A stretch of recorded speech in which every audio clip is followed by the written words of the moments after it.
আমাদের আমিরের জামাত সহ জামাতের শত শত নেতা কর্মী যে জেল খাটলেন, প্রত্যেকটি কর্মসূচির সামনে গুলির মুখে বুক পেতে রাজপথে আহত হলেন।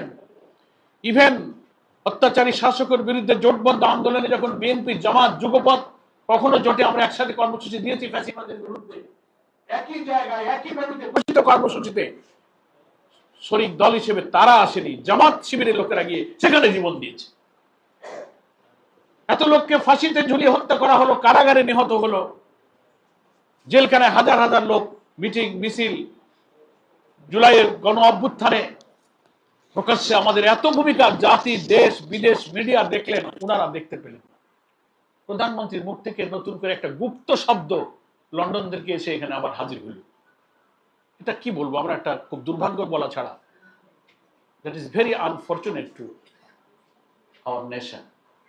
এই জন্য আমরা মনে করি যে জাতির জনদুর্ভোগের দিকে এখন সরকার এবং সরকার প্রধান নজর দেওয়া উচিত। এইসব পলিটিক্যাল বিতর্ক জনগণ এখন আর পছন্দ করে না, এগুলো খুব পুরনো কথা। এখন আধুনিক জীবন জিজ্ঞাসা, আমাদের চ্যালেঞ্জগুলোকে অ্যাড্রেস করার জন্য আমরাও প্রস্তুত।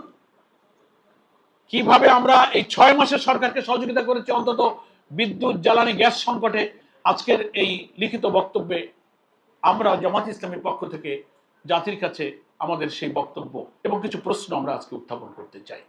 আমাদের সম্মানিত নেতৃবৃন্দ উপস্থিত আছেন। সংসদে জ্বালানি বিদ্যুৎ বিষয়ক যে বিশেষ কমিটি হয়েছিল, যেখানে তারা 3 জন সদস্য জামাত ইসলামের পক্ষ থেকে বিরোধী দলের ছিলেন, তার 2 জন এখানে উপস্থিত আছেন। আপনারা বক্তব্যের পরে যদি প্রয়োজনীয় কিছু জানবার থাকে, আমাদের নেতৃবৃন্দ সে ব্যাপারে আপনাদেরকে ইনশাআল্লাহ সাহায্য করবেন।